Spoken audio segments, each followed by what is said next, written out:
Okay, we're going back to Fox News, baby. We love Fox News here. It's our favorite news. It's our favorite animal and our favorite news. Um, so okay, we're gonna do some more Kirk content. We're about to get Kirked here. Uh, and not in the bad way, not like Charlie. We're gonna get Kirked in a good way. We're gonna get Kirked up.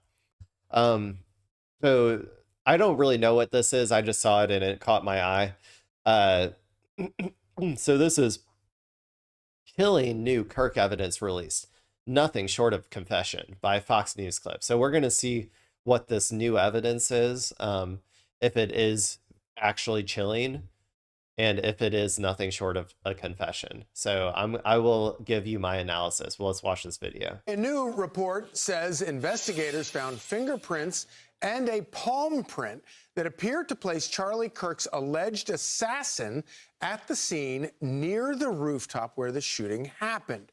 New court documents also reveal a note left behind that investigators say was written by the alleged shooter to his lover. Let's bring in Fox News contributor and the co-host of the... I'm surprised they didn't, throw the trans allegations in there. I wonder if they're realizing that they're starting to sound incredibly silly every time that they talk about how anytime one of these like shooters, like how they just always immediately claim that every person, like their family, their friends, their Uber driver, their teacher, like every person that they have ever known is trans. Like, I'm wondering if they're starting to realize that they sound a little bit ridiculous when they do that, because usually they throw the trans allegation like everywhere they possibly can. Weekly rap sheet on Fox Nation, Josh Ritter. So great to see you this morning, Josh. Thank you for coming in to break some of this down for us. So as we're watching, we had a little hubbub over the last couple of weeks about the bullet fragments not being conclusively tied to that weapon. I would argue that that's kind of BS.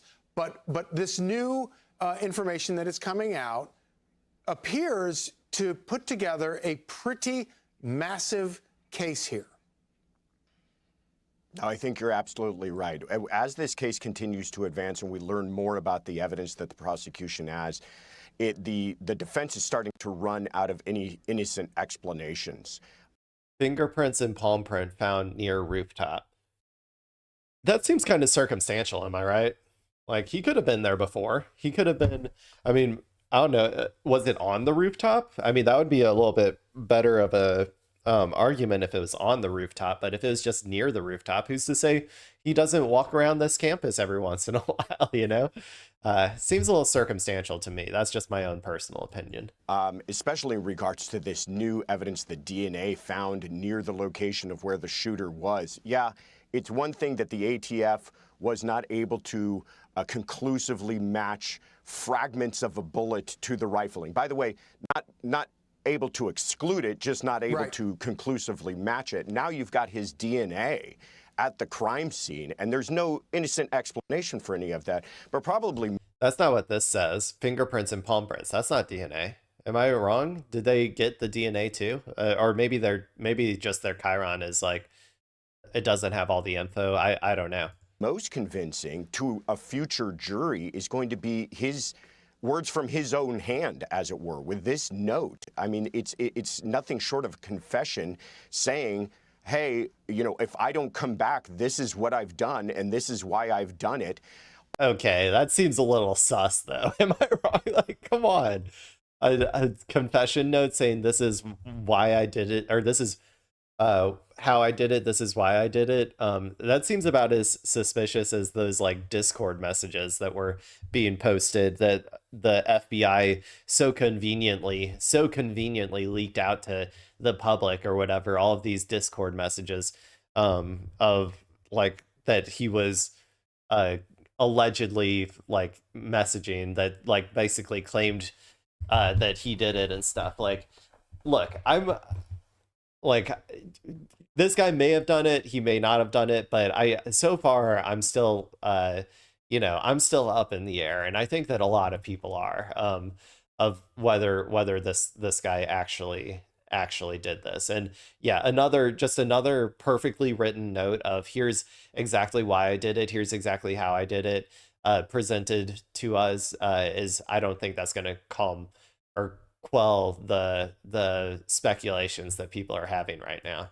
All of this together is, like you said, forming an incredibly strong case for the prosecution. Yeah. So speaking of that note, I want to read that text that Robinson allegedly wrote to his friend. Yeah, let's see this text that definitely wasn't an FBI agent, an FBI intern, like scrawling down on a piece of paper to put next to I don't know, to put inside of an evidence bag or whatever. Let's see. Friend and roommate Lance Twiggs.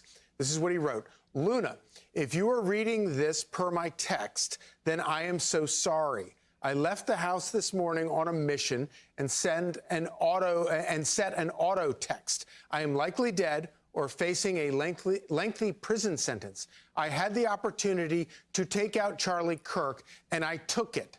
I don't know if I will have succeeded, but I had hoped to make it home to you. I wish we could have lived in a world where this did not feel necessary. I wish I could have stayed for you and lived our lives together. I lack the words to express how much I love you and how very much you mean to me. Please try to find joy in this life. What do we think, people? What do we think? Do we think this is real? I don't know. Maybe it is. Show me the handwriting. Maybe we can do some handwriting comparisons. But yeah, maybe, who knows? I love you always, Tyler. I mean, you've seen a lot of cases. I don't know. I mean, have you ever seen a lead pipe lock confession like that written prior to a crime being committed? Yeah, it's pretty astonishing. It's almost like a bedside. Yeah, it is astonishing. One might say it's almost unbelievable that he would perfectly lay out his entire confession of his crime in a note and like so blatantly admit to all the things that he was planning to do and who he was planning to do it to and when he was planning to do it and where or whatever. Like, yeah, one might say that seems almost like something that almost never happens. Very like an unbelievable situation, if you ask me. A deathbed confession, as it were. He knows that he's probably either not coming back alive, or if he is, he's going to go to prison for the rest of his life. And he names Charlie Kirk just to remove any doubt as to what it is that he's talking about. You take he that does. letter in That's very strange, isn't it? conjunction with the DNA then found where they know the shooter was positioned. And that is a case that, like you said, is pretty rock solid for a jury. Yeah, and making it even more conclusive is the fact that this apparently was written before the actual event takes place. So it shows a foresight that somebody who... Yeah, I mean, it might make... Okay, this would maybe make a clear-cut case for a normal situation, for a normal... like in just a normal murder investigation, right? But unfortunately for these people, our entire public has been so completely primed to believe conspiracy theories now that I would guess it's like a near impossible task to get no Candace Owen fans on that jury. Like, so I do honestly believe that this is going to end in like a hung jury where they're not going to be able to reach a verdict. But yeah, and the reason that but you also have to understand that the FBI and stuff handled this case so poorly, like so terribly, that it leaves so many holes, so many gaps for the defense to come in and be like, oh yeah, sure, are we sure we can even trust the FBI in this regard? Like, oh yeah, this note or this like Discord message, yeah, that was how can we be sure that this wasn't just some FBI dude, using back channel access points to send this Discord message, or someone logging into their account remotely and sending this Discord message? Or how do we know that they didn't just write this message themselves or something? Like the fact that the FBI did such a terrible job at this is going to make this case, like, I think much more difficult for them to actually get the jury on board with. So anyway, that is your daily dose of Charlie Kirk content.